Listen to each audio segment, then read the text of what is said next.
Deuteronomy 14, we read here, as we do quite often, "You must not boil a young goat in its mother's milk."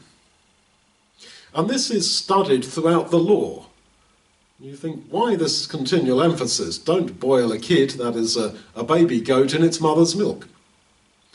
Well, of course, that was one of the horrible traditions of the Canaanite tribes, and they're told, don't do that. Of course, it was so awful for the mother goat who had given birth and was full of milk to feed her baby, to then see that milk that she had produced to feed her baby used in order to boil her baby goat to death, and then to see it eaten when all her body mechanism was there ready to provide milk.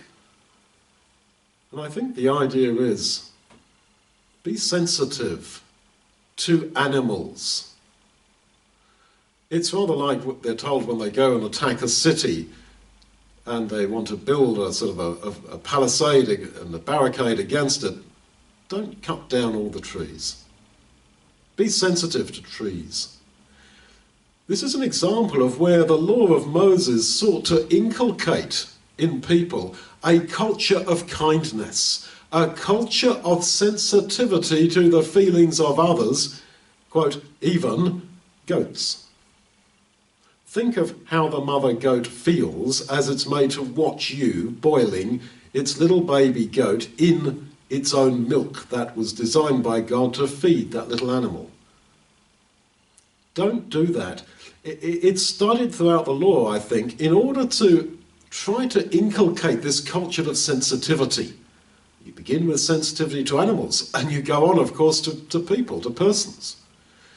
Realize that you have more influence and power than you imagine, because you can really hurt people, and you can really bless and encourage people.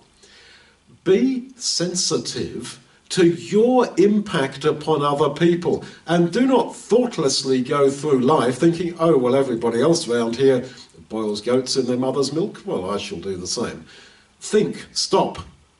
You have impact upon other people.